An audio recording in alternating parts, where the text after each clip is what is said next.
하나님이 사랑하시는 비산동교회 성도님들, 지난 하루 동안 평안하셨습니까? 오늘 말씀은 우리 마음의 중요성을 알려줍니다. 보이지 않지만 마음은 모든 것의 근원이 됩니다.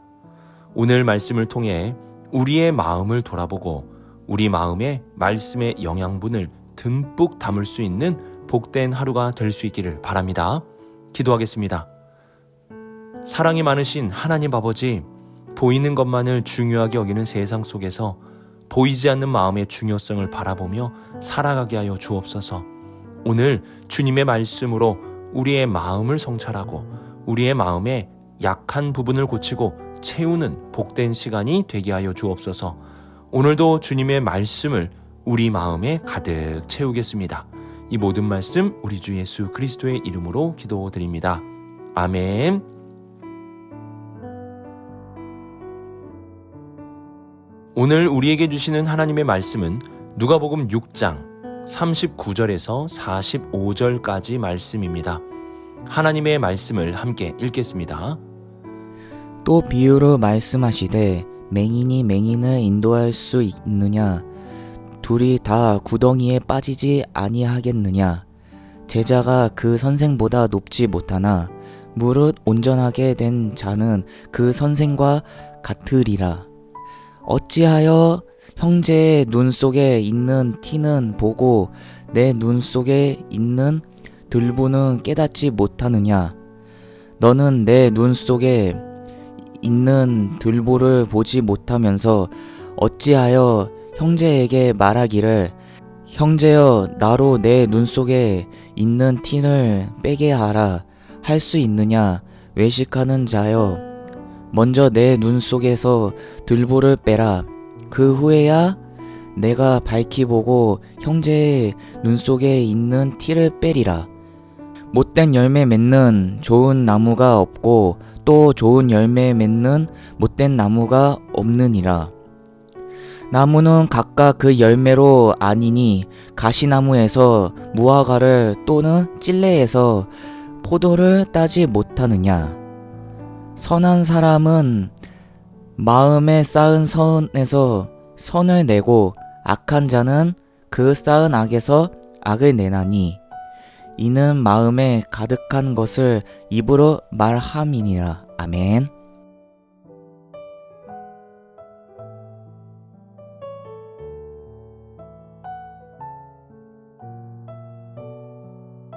예수님은 제자들에게 누구나 다 대답할 수 있는 상식적인 질문을 하십니다. 여러분도 한번 대답해 보시기 바랍니다. 맹인이 맹인을 인도할 수 있습니까? 여기에 대한 대답은 인도할 수 없습니다 입니다. 맹인이 맹인을 인도하면 둘 다 구덩이에 빠지게 될 것입니다.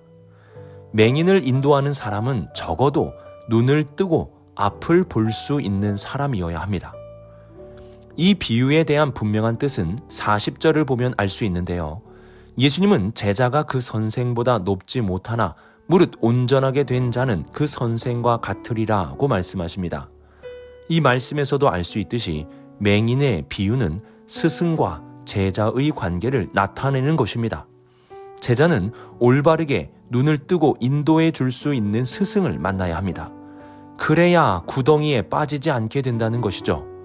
하지만 맹인이 된 스승을 만난다면 그 스승의 인도함을 받으면 받을수록 구덩이에 빠지게 될 것입니다. 우리의 인생을 인도해주는 스승을 만나는 것은 너무나 중요한 일입니다. 이러한 관점에서 우리는 정말 복을 많이 받은 사람입니다. 왜냐하면 우리의 스승, 우리를 인도해 주시는 분이 바로 우리 주 예수 그리스도이시기 때문입니다. 우리가 예수님을 따라간다면 우리는 구덩이가 아닌 영원한 생명의 샘가로 인도함을 받게 될 것입니다. 더 나아가 예수님은 제자가 스승의 인도함을 받고 따라만 다니는 것이 아니라 스승의 가르침을 받아 그 스승과 같게 되어야 한다고 말씀하십니다. 제자는 스승에게 많은 가르침을 듣고 배우게 됩니다. 그 배움을 통해 제자는 스승을 닮아가는 자가 되어야 하는 것입니다. 우리가 주님께 가르침을 받고 주님의 말씀을 듣는 이유는 예수님을 닮아가기 위함임을 잊어서는 안 됩니다. 우리의 삶의 한 부분이라도 주님을 닮아갈 수 있어야 합니다. 이것이 주님을 따르는 제자들의 온전한 모습이라 할 수 있습니다.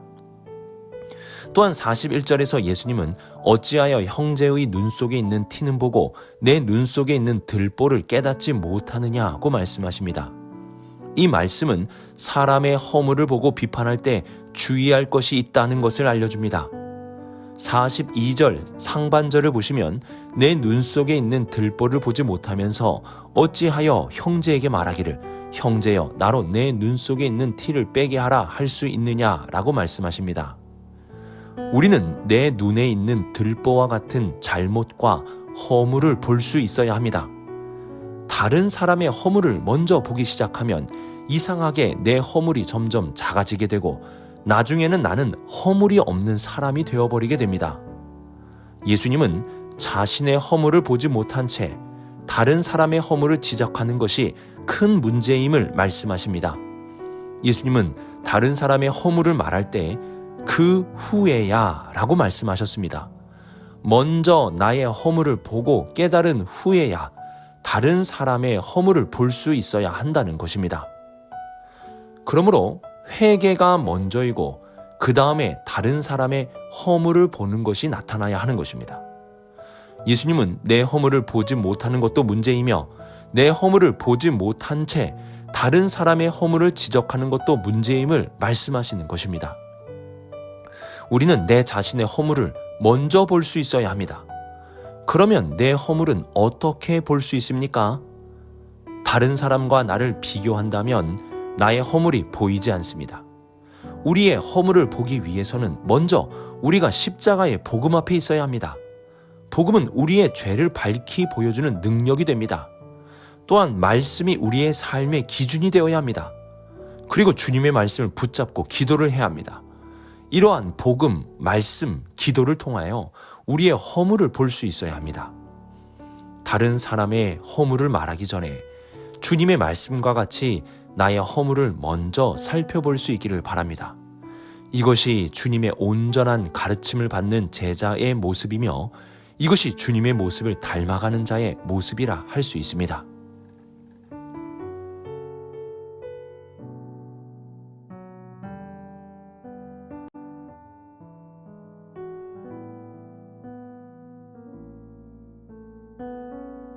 (43절을) 보시면 못된 열매 맺는 좋은 나무가 없고 또 좋은 열매 맺는 못된 나무가 없느니라고 말씀하십니다. 이 말씀은 지극히 상식적인 내용을 다루고 있습니다. 좋은 나무에서 좋은 열매, 나쁜 나무에서 나쁜 열매가 맺어지는 것입니다. 우리는 좋은 열매를 맺기 위해서는 먼저 좋은 나무가 되기를 힘써야 합니다. 여기서 열매는 행함을 나타내는 표현입니다. 선하고 자비로운 행동의 열매는 내가 좋은 나무가 될 때 맺어지게 된다는 뜻입니다. 예수님은 행함이 나타나는 과정을 중요하게 말씀하십니다. 좋은 열매는 좋은 나무에서 나오는 것입니다. 45절을 보시면 좋은 나무는 그 사람의 마음이라는 것을 알려줍니다. 마음에 쌓은 선에서 선이라는 열매가 나타나는 법입니다. 예수님은 마음에서 나오는 선한 행동이 중요하다고 말씀하고 있는 것입니다. 쉽게 말씀드린다면 마음에서 우러나온 자비와 선한 행동이 진정한 선과 자비라는 뜻입니다. 우리는 마음에서부터 선함이 우러나와야 합니다. 행동을 바꾸기에 앞서서 나의 마음을 바꿀 수 있어야 합니다. 그러면 우리의 마음은 어떻게 바뀔 수 있을까요? 로마서 12장 2절을 보시면 너희는 이 세대를 본받지 말고 오직 마음을 새롭게 함으로 변화를 받아 하나님의 선하시고 기뻐하시고 온전하신 뜻이 무엇인지 분별하도록 하라고 말씀합니다. 마음은 변화하는 것이 아니라 변화를 받는 것입니다. 우리의 마음은 변화를 받아야 합니다. 우리가 하나님의 자비로우신 은혜를 받을 때, 그분의 말씀이 내 안에 들어오게 될 때, 성령의 충만하심으로 역사해 주실 때 내 마음이 점점 변화를 받게 되는 것입니다. 많은 성도님들이 예수님의 말씀에 따라 선한 행동을 하지 못하는 것에 대해 어려움을 느끼고 계십니다. 예수님의 말씀에 의하면 내가 선한 행동을 했느냐 안 했느냐 보다 어떠한 과정을 거쳐서 선한 행동을 했느냐 하지 않았느냐가 더 중요합니다.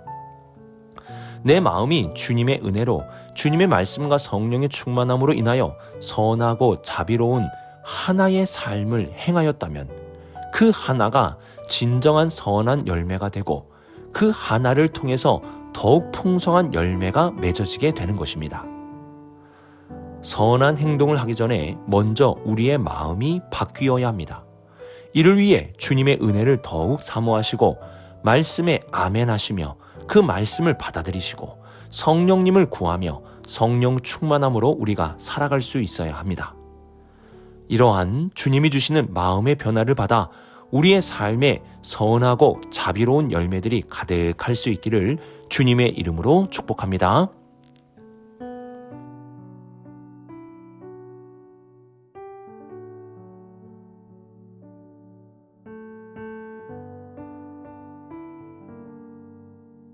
예수님은 45절 하반절에 이러한 말씀을 하십니다. 마음에 가득한 것을 입으로 말함이니라. 우리의 마음은 결국 우리의 입으로 나타나게 되어 있습니다.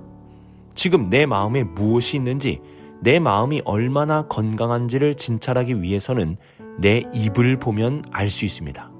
그 입에서 불평과 불만, 다른 사람의 허물을 보며 비방과 정죄가 나타나고 있다면 내 마음은 지금 아픈 상태입니다. 하지만 내 입에서 감사와 찬양, 칭찬과 격려, 사랑의 말들이 나온다면 그 마음은 지금 건강한 상태라고 할 수 있습니다. 잠언 4장 23절을 보시면 모든 지킬 만한 것 중에 더욱 내 마음을 지키라.